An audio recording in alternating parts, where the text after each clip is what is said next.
आपका पूरा का पूरा कैंपेन इस बारी बहुत अग्रेसिवली बिहार के लोगों के रोजगार के ऊपर बेस्ड है। अभी मनोज वाजपेयी जी का बहुत बढ़िया रैप आया है, जो कि उन्होंने पलायन किए हुए मजदूरों पर किया है कि बंबई में काबा। फर्ज करिए वही लोग तेजस्वी यादव से पूछ रहे हैं कि बिहार में काबा, मतलब अगर तेजस्वी यादव मुख्यमंत्री बन जाते हैं, सरकार में आते हैं, तो वो क्या ऑफर करेंगे, कहाँ पर रोजगार देंगे? बिहार जो है बेरोजगारी का केंद्र बन चुका है। बिहार जो है सबसे युवा प्रदेश देश में है और जो बेरोजगारी जो दर है आपका 46.6 हो चुका है पूरे बिहार में। तो बड़ी समस्या है, पलायन सबसे बड़ी समस्या है। लगभग दूसरा परिवार बिहार का है, चाहे शिक्षा हो, चिकित्सा हो या रोटी रोजगार के लिए पलायन कर रहा है, लगभग 50%। गरीबी सबसे ज्यादा जो है वो बिहार में है, भूखमरी सबसे ज्यादा जो है बिहार में है। नीति आयोग के जितने भी सूचकांक है उस सारे मापदंडों में बिहार जो है सबसे फिसड्डी राज्य बना हुआ है। जैसा कि हमने पहले भी कहा कि जब आय ही नहीं होगी, चाहे वो परिवार की आय हो या राज्य की, तो कुछ भी करना असंभव है। तो उसके लिए हम लोग को कोशिश है कि जिन वर्तमान संसाधनों से हम आय को बढ़ा सकते हैं, सबसे पहले हम उन पर काम करेंगे और राज्य की आय को हम लोग बढ़ा करके रोजगार सृजन और उद्योग की स्थापना हम लोग करें, ताकि ज्यादा से ज्यादा उद्योग रहे। शिक्षा, स्वास्थ्य को लेकर के बड़ा हजारों अरबों करोड़ों रुपया जो है बिहार का जो है वो बाहर जा रहा है। हम क्यों नहीं अच्छी यूनिवर्सिटीज, अच्छे कॉलेज बिहार बना सकते हैं? हम क्यों नहीं समय पर परीक्षा हम लोग करा सकते हैं? आपको पता है ग्रेजुएशन भी नीतीश जी के राज में 3 साल में पूरा नहीं हो पाता, 5 साल 8 साल लग जाते हैं। तो गुणवत्ता शिक्षा हो, लोगों को ज्यादा से ज्यादा अच्छे कॉलेजेस मिले, इंजीनियरिंग कॉलेज खुले, मेडिकल कॉलेज खुले, अस्पताल खोलने पड़ेंगे अच्छे। आप देखिएगा दिल्ली के एम्स चले जाइए, वहां जो है बड़े तादाद में जो लोग हैं वो लोग इलाज के लिए जाते हैं। क्यों नहीं बिहार में खुल सकता है? आप टूरिज्म में क्यों नहीं कर सकते? टूरिज्म को लेकर के जो छोटे मोटे व्यवसाय हैं उनका भी कारोबार बढ़ेगा। आप जो है रोजगार के लिए आप काफी जो है उसमें जगह जो है वो बनेगा, रोजगार आप पैदा कर सकते हैं। तो ये सारी चीजें जो है वो देखे आनी पड़ेगी। क्यों नहीं यहाँ सेज की व्यवस्था करा सकते हैं हम लोग, SCZ की? क्यों नहीं IT पार्क हम लोग लगा सकते हैं? IT सेक्टर में बड़ा काम किया जा सकता है। हमारे जो है बच्चे जो इंजीनियर जो है वो मल्टीनेशनल कंपनीज में, चाहे इंफोसिस हो, बैंगलोर जाते हैं, अमेरिका जाते हैं, काम करते हैं। क्यों नहीं हम यहाँ स्थापना कर सकते हैं? फूड प्रोसेसिंग यूनिट्स हम क्यों नहीं खोल सकते, जहां ज्यादा से ज्यादा आप खाना हुआ आपका फॉक्सटेल जिसको कहते हैं, अमेरिका तक डिमांड है। आप मेज है, मक्का है जिसका इतना बड़ा हमारा यहाँ खेती होता है, आपका बनाना है, केला है, मेरे खुद की कॉन्जेंसी में इतना है। क्यों नहीं हम छोटे मोटे जो है मत्स्यजीवी है, दूध दही है, क्यों नहीं हम कंज्यूमर बन करके रह गए हम? तो ये सारी फूड प्रोसेसिंग यूनिट्स तो हम खोल ही सकते हैं, जो कि हम लोगों को करना चाहिए। तो ये सारे काम पे हम लोग जो है ध्यान हम लोग देने का काम करेंगे। और सही बात है कि अधिक आधुनिक और प्रासंगिक बनाना होगा, पूंजी निवेश को बढ़ावा हम लोगों को देना पड़ेगा, आधारभूत जो संरचना है उसको हम लोगों को ठीक करना पड़ेगा। लेकिन आपको क्यों लगता है कि जब कोई सरकार आती है तो ये सब होता क्यों नहीं है, क्यों नहीं हुआ है अभी तक? मतलब ये तो बहुत बेसिक चीज है कि एग्रीकल्चर को हम इंडस्ट्री बना देंगे। शक्ति होनी चाहिए ना, पॉलिटिकल विल पावर होना चाहिए। आज की जो सरकार है डबल इंजन की सरकार है, लेकिन बिहार के ना स्पेशल पैकेज मिलता है, ना बाढ़ के लिए पैकेज मिलता है, ना आप अगर आप देख लीजिए तो स्पेशल स्टेट राज का दर्जा दिया जाता है। पटना यूनिवर्सिटी को भी राज का दर्जा नहीं दिया जाता। तो ये कहीं ना कहीं से जो गवर्नमेंट में है वो तो धर्म और जाति के नाम पर चुनाव करा करके वो लोग वोट बैंक बनाने, उनको काम करने की क्या जरूरत है? जब धर्म के नाम पे, राम मंदिर के नाम पे लोग जो वोट दे रहे हैं तो ध्यान के लोग भटकाने का काम करते हैं। आज हम सवाल पूछते हैं बेरोजगारी का, हम बेरोजगारों का समर्थन करते हैं। जितने भी ये संस्थाएं थी हम लोगों ने लालटेन जलाया तो लोगों ने क्या जवाब दिया? नीतीश कुमार भी कोई जवाब नहीं दे पाते। बीजेपी के लोग बताए ना, आज जो बीजेपी के लोग हैं कैंपेन चला रहे हैं बिहार में, क्या चलाना है कि आत्मनिर्भर बनाना। अरे भैया रोजगार दोगे तब तो लोग आत्मनिर्भर होंगे। और आपको 15 साल बाद याद आ रहा है कि बिहार को आत्मनिर्भर बनाना है? 25 साल 24 साल से तो बीजेपी ही पहले आत्मनिर्भर हो जाए ना बिहार में। बीजेपी के लोग आत्मनिर्भर हो जाए पहले बिहार में, वो तो उधार के चेहरे पर निर्भर है अभी तक 24 साल से। और A to Z ऊपर से नीचे अगर देखें, केंद्र से लेके दिल्ली से लेके पटना बीजेपी की सरकार है। अब उनको याद आ रहा है कि आत्मनिर्भर बनाना चाहिए, लेकिन मामूली से काम नहीं कर सकते। पटना यूनिवर्सिटी को जो है वो दर्जा नहीं दिला सकते, बिहार को स्पेशल पैकेज नहीं दे सकते। इन्होंने क्या कहा था 2014 में स्पेशल पैकेज देंगे, क्या बोला था उन्होंने कि बिहार को स्पेशल स्टेटस का दर्जा मिल जाएगा जब मोदी जी प्रधानमंत्री बनेंगे। मिला? ऐसे बनाएंगे आत्मनिर्भर? तो ये सवाल जो है इच्छा शक्ति होनी चाहिए, पॉलिटिकल विल पावर होना चाहिए। अभी नीतीश कुमार जी को छोड़ देते हैं, दूसरी सरकारों को छोड़ देते हैं, मैं आपको एक डेटा देता हूं। 2019 में नीति आयोग ने स्कूल एजुकेशन क्वालिटी इंडेक्स जारी किया था, जिसमें बिहार 20 राज्यों के सर्वे में 19वें स्थान पर था। परीक्षाएं ऑलरेडी लेट होती हैं।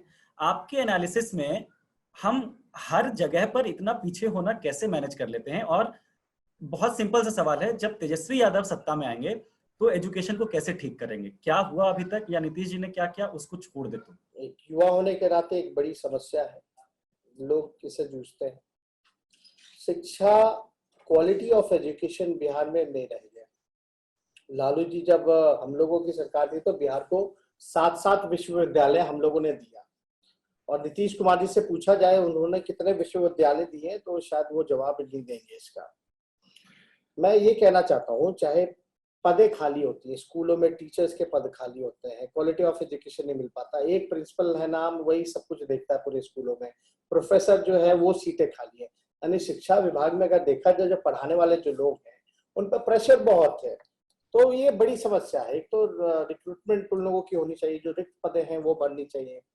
आपके पास अच्छी यूनिवर्सिटीज होने चाहिए, ज्यादा से ज्यादा जो है यूनिवर्सिटी हो, लोग जो है बाहर जाते हैं, पलायन करते हैं, मेडिकल करते हैं, इंजीनियरिंग करते हैं, तो ज्यादा से ज्यादा हम लोग कोशिश करें कि सारी व्यवस्था, जो भी बिहार के लोग जिनका पैसा अरबों खरबों बिहार का पैसा बाहर जा रहा है, दूसरे प्रदेशों में जा रहा है, पहले तो वो बिहार में रह जाए। और स्कूल की व्यवस्था आप जानते होंगे, केवल खिचड़ी खाते हैं, खिचड़ी में भी जो है पिल्लू बिच्छू जो है वो निकल जाता है। तो लोग जो है सरकार ने ये क्वालिटी ऑफ एजुकेशन पे जो है वो ध्यान नहीं दिया। लालू जी ने जो 90 के दौर में या हम लोगों के राबड़ी जी के दौर में जो बहालियां जितनी हुई, वो पूरी तरीके से जो है बीपीएससी वगैरह जो है इंटरव्यू बकायदा हर एक चीज लेकर के किया। नीतीश कुमार जी आए, डिग्री लाओ नौकरी पाओ, और पूरा जो है अधिकार जो है मुखिया को दे दिया गया। मुखिया जो है वो जो है टीचर जो है स्कूल का जो है वो बहाल कर रहा है। तो आप देखते होंगे कभी कभी ऐसी वीडियोस हम लोगों के सामने आती हैं कि टीचर जो है वो उनको खुद नहीं पता है कि वो क्या पढ़ा रहे हैं, वो नहीं पढ़ा पाते। तो वैसे में हमारा बिहार कैसे आगे बढ़ेगा? टीचर आप आंकड़ा निकाल लीजिएगा तो प्राइवेट टीचर ज्यादा है, सरकारी कम है, और वो भी क्वालिटी में भारी अंतर आता। क्यों नहीं हम दिल्ली जैसी व्यवस्था हम लोग यहाँ करते हैं? मुझे कोई एतराज नहीं, अगर कहीं अच्छा काम हुआ होगा तो आप देखिएगा ना, दिल्ली में इस विषय में जो एजुकेशन और हेल्थ सेक्टर में बेहतरीन काम हुआ है। जो बच्चे जो है वो टॉप कर रहे हैं, पब्लिक स्कूल्स को कंपटीशन नहीं बल्कि पीछे छोड़ दिया गया है, चाहे वो इंफ्रास्ट्रक्चर के मामले में हो, टीचर्स के बारे में हो, क्वालिटी ऑफ एजुकेशन के बारे में हो। तो इच्छा शक्ति ही नहीं है यहाँ की सरकार को, काम ही नहीं करना।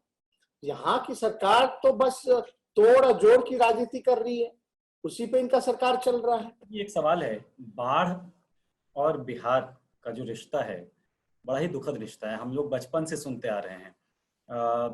नीतीश जी की सरकार भी जब सत्ता में आई थी तो ये बोल के आई थी कि हम परमानेंट सोल्यूशन देंगे। राजद ने भी उस वक्त ये दावा किया था कि हम पूरा पक्का सोल्यूशन देंगे बाढ़ का। जो हुआ वो हो गया, वो पीछे छोड़ देते हैं। क्या बाढ़ का परमानेंट सोल्यूशन हम तेजस्वी यादव से एक्सपेक्ट कर सकते हैं? और क्या वो चीजें हैं जो अगर हम करेंगे आपके हिसाब से तो बाढ़ का जो त्रासदी है वो कम हो सकती है बिहार में? देखिए, बिहार में बाढ़ का मुद्दा एक अंतर्राष्ट्रीय समस्या है, क्योंकि इसकी उत्पत्ति पड़ोसी देश नेपाल से हो रही है। इसमें राज्य सरकार के अलावा केंद्र सरकार को भी आवश्यक भागीदारी दिखानी होगी, जिसमें वर्तमान केंद्र व राज्य सरकार दोनों उदासीन रहे हैं। आप देखिएगा कोई एफर्ट नहीं, अभी भी बाढ़ आया तो कोई भी सेंट्रल की टीम आकर के जायजा नहीं लिया कि कितना नुकसान हुआ है, बल्कि अब तक हो जाना चाहिए था। अब बिहार सरकार को, मुख्यमंत्री को कोई परवाह ही नहीं है, वो इंटरेक्ट ही नहीं कर रहे लोगों से, इसकी कोई चिंता नहीं, वो पॉलिटिकल अपना उसमें जो है वो लगे हुए हैं। तो देखिए, इसमें उदासीन जो उन लोगों का जो रहा है वो नहीं होना चाहिए। और आप सब लोग जानते हैं कि खामियाजा जो है बिहार के गरीब को हर साल जो है गरीब जनता को वो भुगतना पड़ता है, हमेशा उनके घर डूब जाते हैं, मवेशी जो है, ये बड़ी समस्या जो है। अगर मौका मिलेगा तो इसको रोकने के लिए हमें बांधों पे बड़ा काम करना पड़ेगा, बैराज जो है उस पे हम लोगों को काम करना पड़ेगा। आपस में जितनी नदियां हैं उसको जोड़ने का काम करना पड़ेगा, तटबंध जो है वो बनाना पड़ेगा, पूरा जाल तैयार हम लोगों को, बांध हो, तटबंध हो, ये बराज हो, नदियों को जोड़ने का हो, ये पूरा जाल जो है हम लोगों को तैयार करना पड़ेगा। आपको पता होगा कि जितनी नदियां से नहरों तक जो जाल जो है वो हम लोगों को तैयार करना पड़ेगा। पूरे जल स्तर जो है नदियों का, जो बाढ़ की वजह से जो जल स्तर में कम रहता है या बढ़ जाता है हर एक क्षेत्र में, बिहार की दो समस्या है, एक तरफ बाढ़ की समस्या, दूसरी तरफ जो है सुखाड़ की समस्या है। और आपने जब मोदी जी का एक विज्ञापन भी सुना होगा, तो उसमें वो कहते थे कि भाई देश भर की जितनी नदियां हैं उसको वो जोड़ने का काम करेंगे, जोड़ करके जहां सूखा है उसको वहां पानी की व्यवस्था, सिंचाई की व्यवस्था कराएंगे, तो इससे जो होगा बैलेंस हो जाएगा। वो काम मोदी जी ने अब तक नहीं किया। It was a good opportunity, central में इनकी सरकारें, लेकिन भारत का तो आप देख लीजिए कि नेपाल से, पड़ोसी राज्य से संबंध ही बिगड़ गया। इसलिए तो संबंध जितने पड़ोसी राज्य हैं हमको तो अच्छा बनाना पड़ेगा। तो आपके पास प्लान है पड़ोसी राज्य से संबंध? राज्य बन रहा था जिसमें कि 18 गेट बिहार की तरफ था, 18 गेट जो था नेपाल की तरफ था। अब नेपाल ने अपना काम रोक दिया, यानी समस्या तो लॉन्ग टर्म रहेगी। तो क्या आप युवाओं को ये भरोसा दिला सकते हैं कि जब तेजस्वी आएंगे सरकार में तो नेपाल के साथ संबंध अच्छे होंगे, केंद्र सरकार को भी साथ लेकर चलेंगे? I will try to ultimately जनता ने इसीलिए मैंडेट दिया ना भैया, तो मैंडेट का तो हमको ख्याल रखना पड़ेगा। आपको ultimately you are there for the solution, आप भोग के लिए तो है नहीं, आपको सॉल्यूशन निकालना है, लोगों की सेवा करनी है।